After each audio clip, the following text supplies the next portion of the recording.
It's all done purposefully. I'm telling you, call me a conspiracy theorist, call me crazy. This is definitely gonna get me canceled, but I'm gonna say it because it's true. We're in so much trouble as a society, and what are we arguing over? I'm agitated, so I just have to do it. I'm in a Romanian jail cell. I wake up, there's cockroaches in my bed. When shit really gets hard, honor and courage and bravery and your last name is all you've ever had. In this video, I'm gonna cover some of the most controversial but important topics that I have ever covered on this channel. We are going to watch Andrew Tate give an unbelievable and impassioned monologue that's largely about masculinity. And before we get into it, just for a little bit of context, he uses the word PSYOP a lot. And PSYOP means psychological operation, which is an operation usually aimed at influencing the enemy's state of mind through non-combative means. So with that, let's get into the clips. I just can't be quiet because I don't know how. I couldn't live as anyone else other than me. I couldn't live as a man who wasn't trying to be his best self. Let's stay on this. So you said president, then you brought in Putin. Yeah. So then that discourages for somebody to think they can make real change. Okay. Yeah. So two questions. One, if you are the president today, I'm sure you've thought about it. Yeah. What policies would you attack? Right now in America, I watched RFK. I don't know if you listened to the recording yesterday. I've heard. Yeah. What he said about the angle he would take with pharma, he says, all these things we're talking about guns. He says, how is it that we have the same amount of guns as Switzerland does per capita, but Switzerland hasn't had a school in 21 years. We had it 21 hours ago, and we just had one last night, by the way, big one. I don't know, in Virginia, I want to say, right? 7 people shot. Yeah, 7 people shot just yesterday, right? Every day there's something. Every day, you're talking about fentanyl, you're talking about the drugs, you're talking about LGBTQ, you're talking about military-industrial complex, economy, taxes. What would be top 3 issues you would attack if you were president today? And that's so interesting because before I answer that question, that ties back into what we were saying earlier about men's mental health. They pretend they give a shit about men's mental health. But if you come along and actually advocate and tell men how to be happier. I've been a sad man and a happy man. I am a man. I know exactly how it feels on all ranges of emotion. And I'll be honest with you right now. When a man is sad, yeah, there is an inclination towards aggression. That's how we're born. That's how we're evolved. We're evolved with that inclination towards aggression. We need that to protect and provide. That's who we are. We need that bravery. But having a bunch of depressed, sad men who have no emotional control is dangerous for society.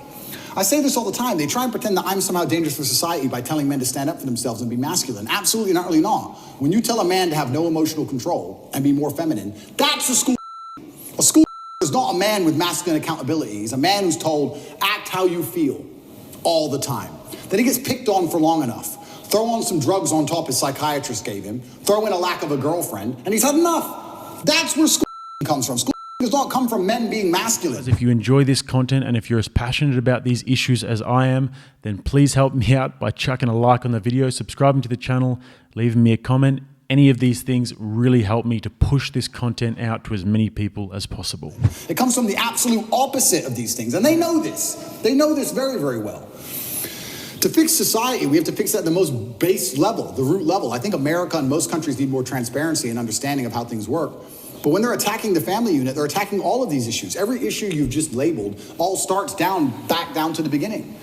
I really think the reason I would like to argue, and I don't know any of the statistics on this, in the 1950s, I'm sure there was prevalence of guns all around America, but there just wasn't the school. Why? What was different? What was different in the years before that there is now?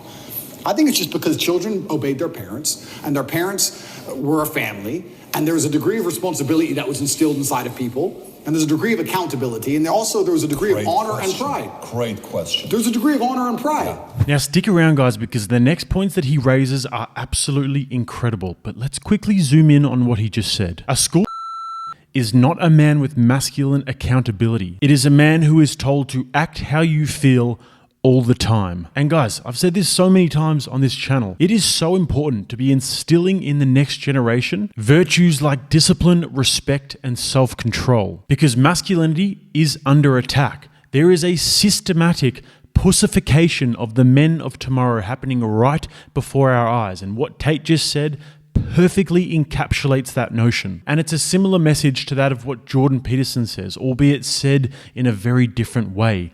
A good man is not a harmless man. A good man is a very, very dangerous man that has that under voluntary control. But with the toxic masculinity narrative and with the feminization of our culture, Young men are instead being taught to be slaves to their emotions and to constantly just act on their impulses rather than developing internal fortitude through hard work, dedication, and suffering. They're being taught to run away from discomfort, avoid hard work and necessary failure, and instead just collect your participation award and sit in your safe space and cry. And there is a reason why they want to neuter the men of tomorrow. The same reason why they don't want people to be educated and informed. The same reason why they detest alternative media. Just as an educated mind cannot be enslaved, nor can a masculine, perspicacious man. Now, on to the very, very important topic of honor and pride.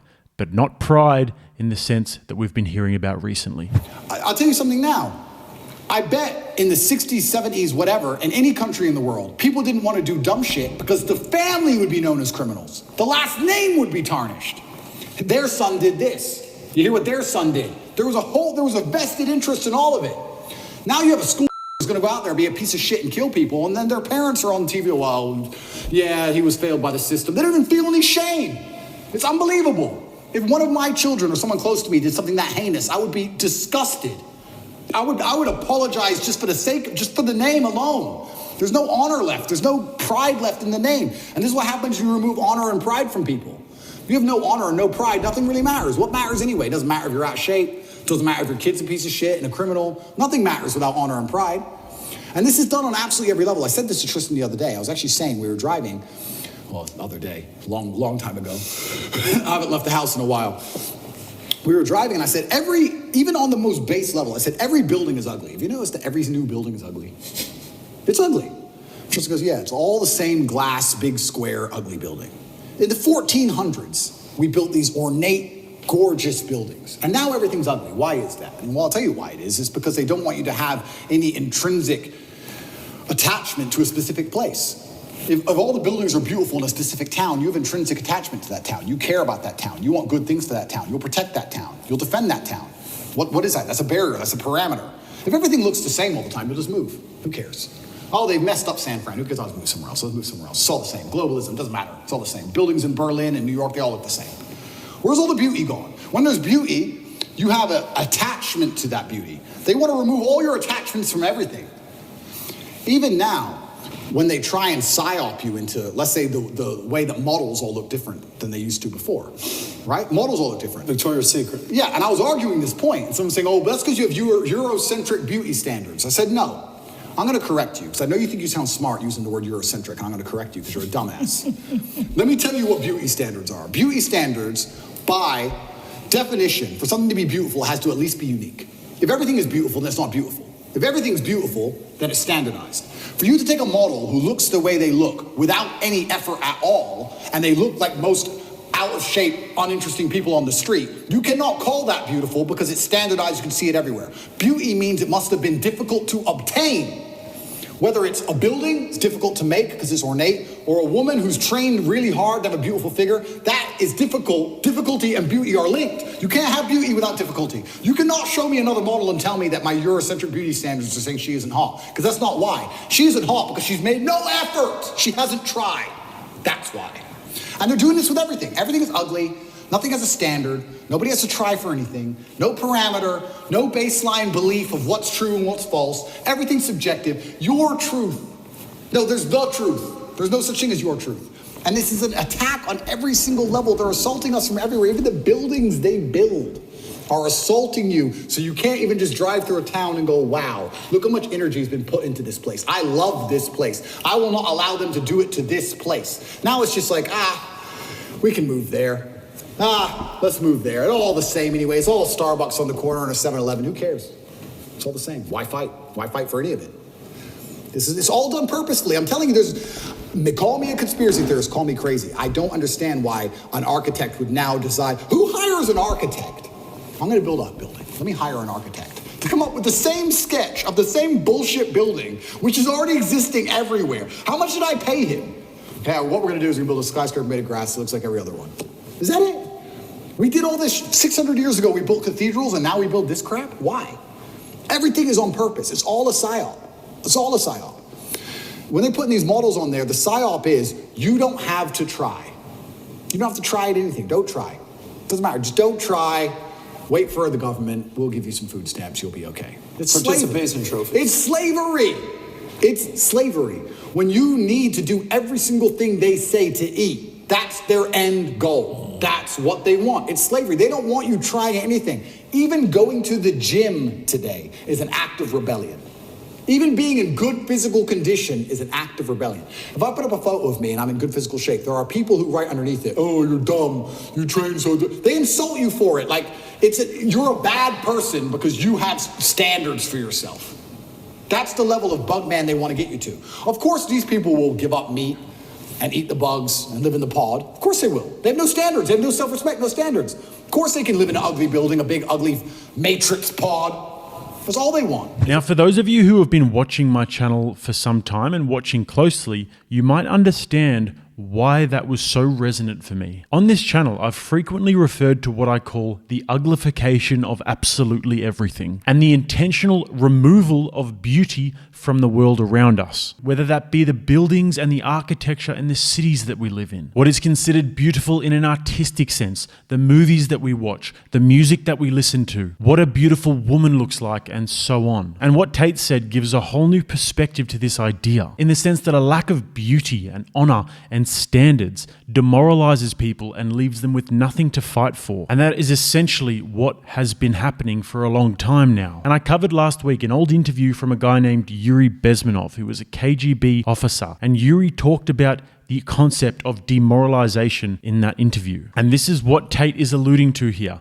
The systematic demoralization of a culture from many different fronts that eventually leads to collapse. We are watching all of the things that were once worth fighting for drifting away before our eyes, and sometimes it seems like nobody even cares. They destroy our cities. Look at Europe at the moment. Some of the most beautiful cities in the world being absolutely trashed. They attack truth. They tell us that what we see with our own two eyes and what we know to be true is in fact bigotry, and that we have to say that 2 + 2 = 7. We must drink the Kool-Aid. They have a stranglehold in the form of ESG over the companies that you used to trust. These companies are now pushing this agenda with reckless abandon. They have already come for your freedom. They will tell you that you don't have to wear a mask, and then they'll tell you that you have to wear 1 mask, and then 2 masks, and then 3 masks, and they'll tell you that you have to stay indoors all day and avoid getting sunshine and avoid exercising for your health. And they'll tell you that you have to take this jab, and if you ask any questions, you're a conspiracy theorist and you're a COVIDiot, and you deserve the utter scorn